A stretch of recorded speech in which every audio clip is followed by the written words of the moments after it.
It started with a victory chant, ended with me on the bench surrounded by muscle and sweat. Don't judge till you've seen what goes down after Friday night lights. Like, share and subscribe if you've ever had a locker room fantasy. We won. The locker room smelled of turf, sweat, and victory. They chanted my name, and my heart beat louder than the crowd outside. I wasn't even supposed to play. I'd spent the entire season on the bench, just another backup body filling a jersey. No one expected much from me, not even coach. But when Jason sprained his ankle halfway through the fourth quarter, everything shifted. Coach called my name like it was an accident, like it slipped out before he could take it back. But I stood up. I pulled on my helmet, and I ran out there like I'd been waiting my whole life for that one shot. And I scored. The final goal. The buzzer was still echoing in the stadium when my teammates swarmed me on the field, lifting me off the ground like some kind of hero. But the real celebration happened in the locker room.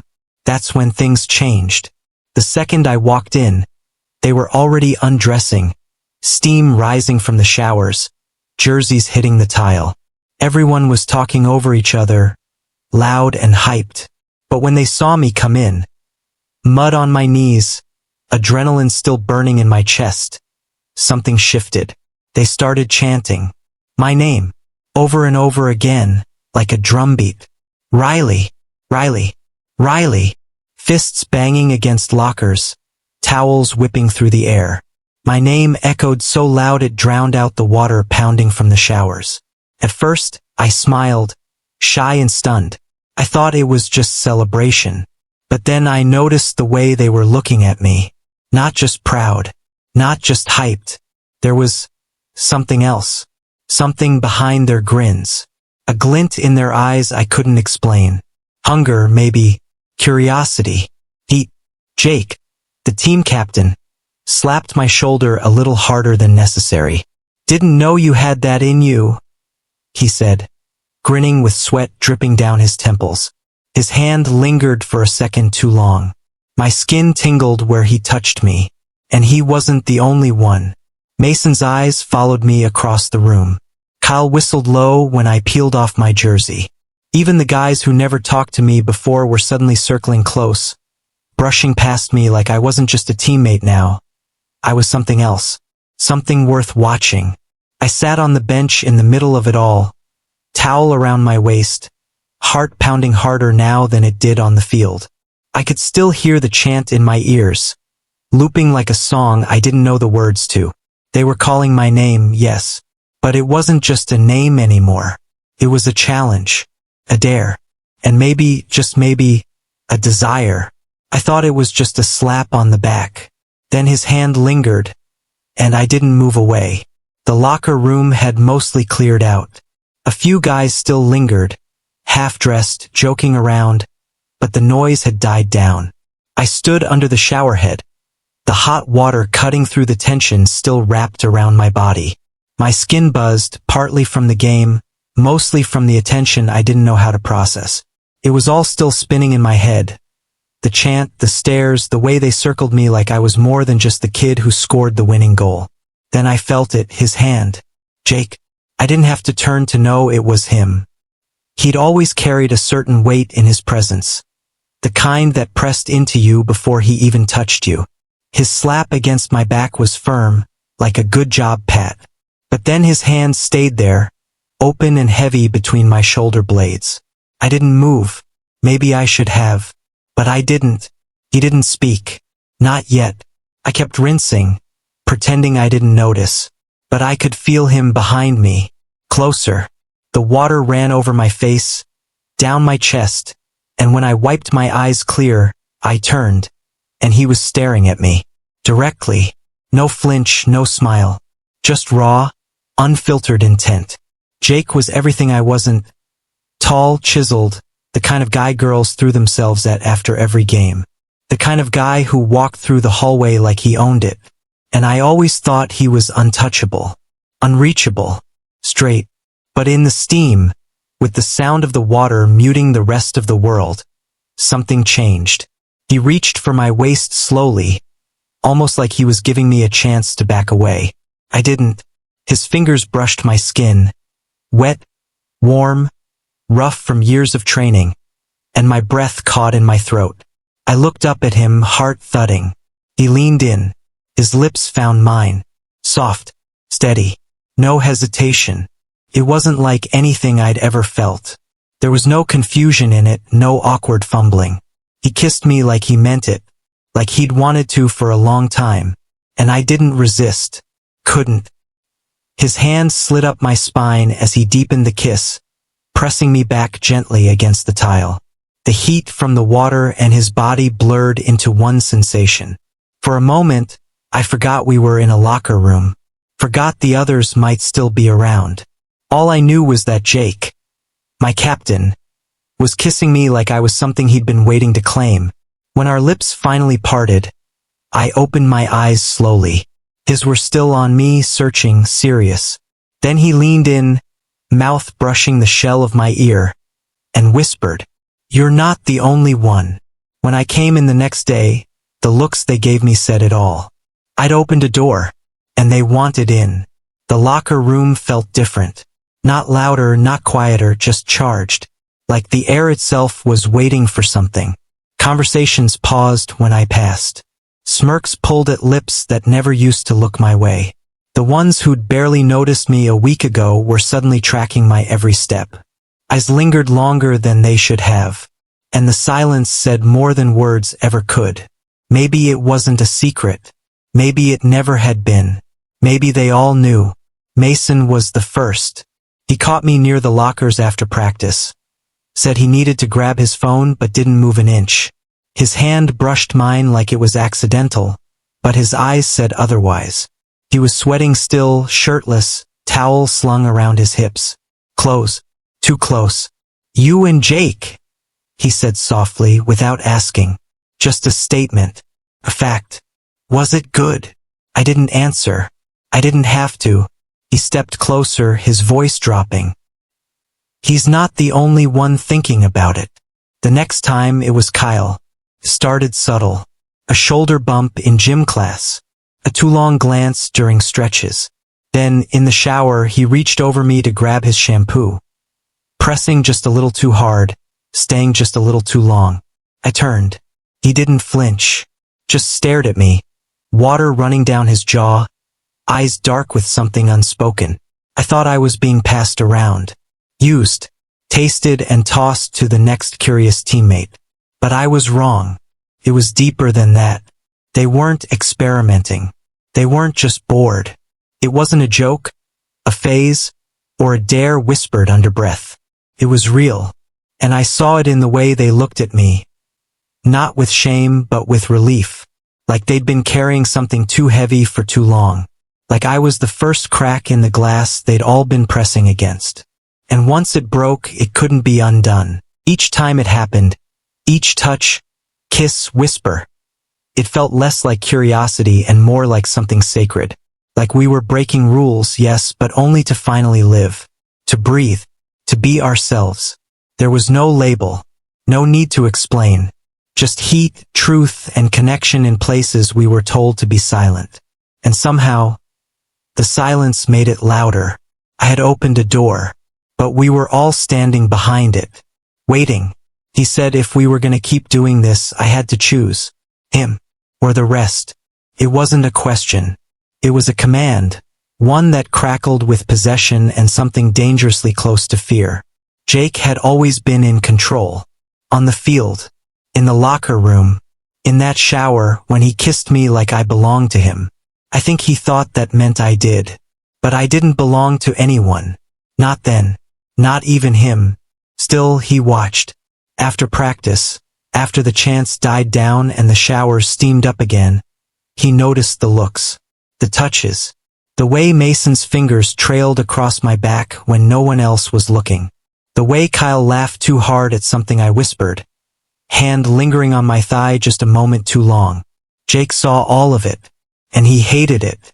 That day, after we ran drills until our legs burned and our jerseys clung to our bodies, he waited. Everyone else had cleared out. I was changing, slow, skin still hot from exertion, when I heard the locker room door click shut. He was behind me. I didn't turn. I didn't need to. I felt his presence before I heard his steps.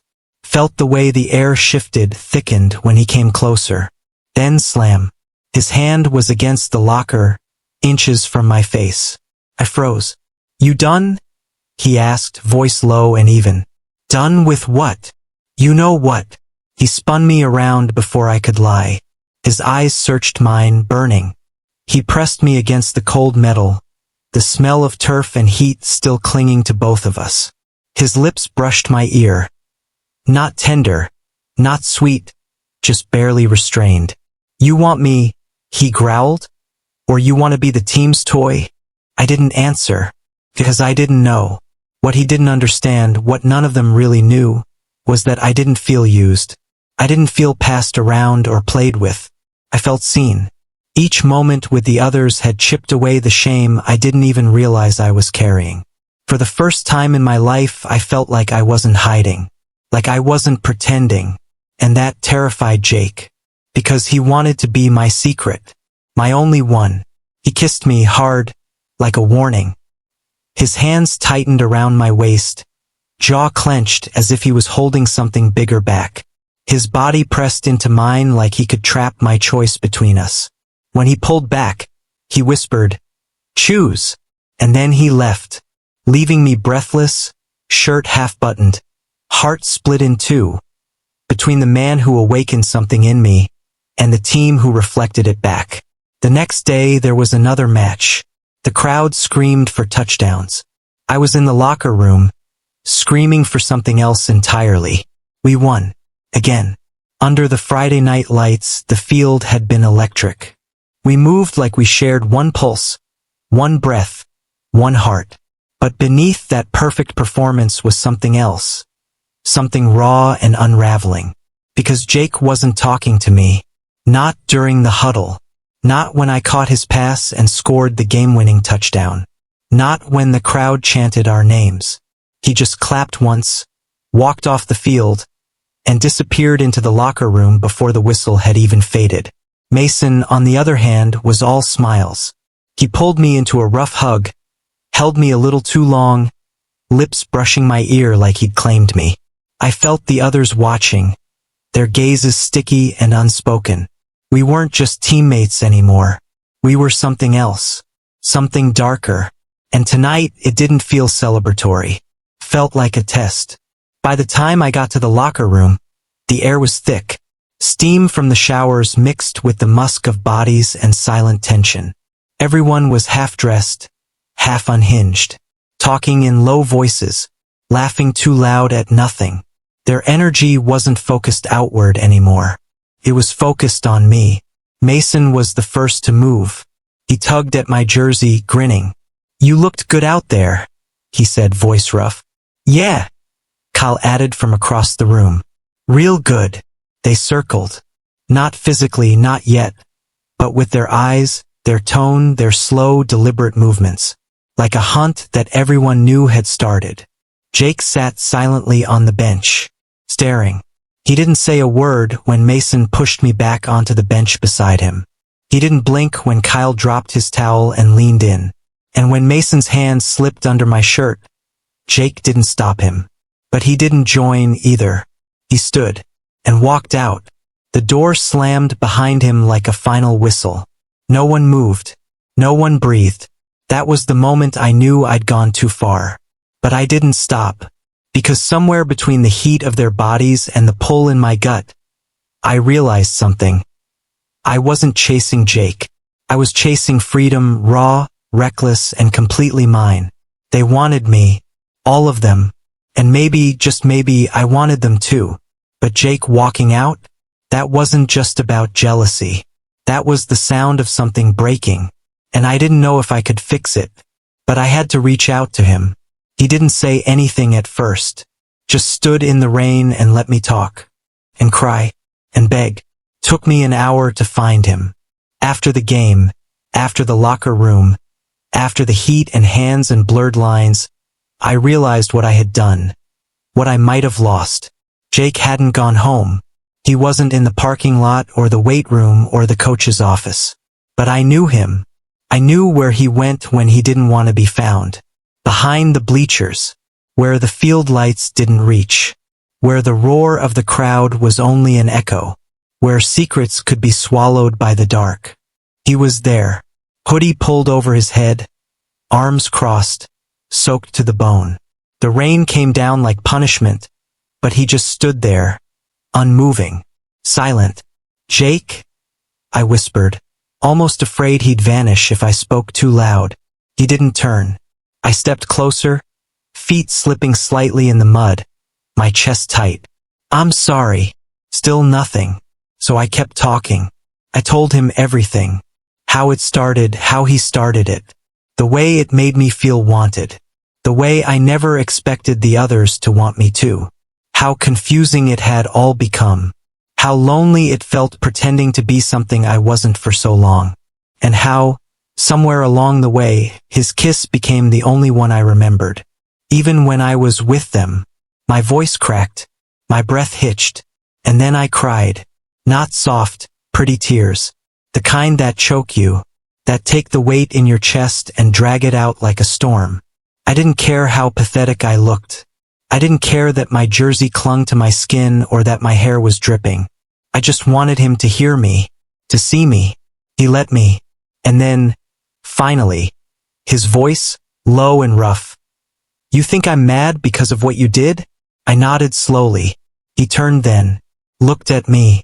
"No," he said, stepping closer. "I'm mad because I love you, and I thought I was the only one who meant anything to you." His words hit harder than the rain. They shattered something in me, something I hadn't even realized I'd been guarding. Because I loved him too, not just for the way he touched me, but for the way he saw through me, even when I was hiding from myself. "I didn't know," I whispered. "I didn't know you felt that way." He took another step, close enough now that our soaked clothes brushed. "You knew, and maybe I had. Maybe I just didn't let myself believe it. I messed up," I whispered. He touched my face, thumb wiping a tear or maybe rain. "Yeah, you did." I held my breath. "But so did I," he added. "I let this become something it wasn't supposed to be. I pushed you away, and still expected you to be mine." I looked at him. This boy who'd always led from the front but never once let anyone see his heart. Until now. "I don't want anyone else," I said, the words trembling from my mouth. "I want you." He stared at me for a long time, like he was trying to believe it. Then he kissed me. And this time it wasn't a challenge or a possession or a mistake. It was a promise. They say the bench is where players rest. That night, it became the place I chose love over lust. I sat with it all day. The memories, the looks, the heat, the hands, the secret smiles and shared breaths in dark corners. The pull of being wanted by many, and the ache of needing only one. Jake. I thought the hard part would be choosing him. But the real weight came from knowing I had to face the others. They deserved that. Honesty. Not just for what we did, but for what we meant to each other during it. So I told them, one by one. I waited until practice was over. When the room was quiet. When the only sounds were lockers clicking shut and showers hissing in the distance. And I spoke. I told them I loved Jake. That I chose him. That whatever fire we'd all shared, it burned hot, yeah, but it wasn't sustainable. That while it had been raw and real, and needed in that moment of self-discovery, it wasn't something I could carry forward. Not like this. Not without hurting someone who mattered more. I thanked them. For seeing me when I didn't even know who I was. For touching me without shame. For making space for me in a place I never thought I'd belong. Some nodded. Some just stared. No one got angry. And then, I left. I stepped out of the locker room with my heart in my throat. Breath shaky but certain. The field was empty. Bleachers silent. Lights buzzing overhead like stadium ghosts. And there he was. Jake. sitting on the bench where it all began. He didn't stand, didn't speak. He just opened his arms. I didn't hesitate. I collapsed into them. No words, just breath, just heartbeat, just two bodies finding stillness after a storm. He kissed me under the lights, not like before, not with that feverish hunger like we were about to get caught.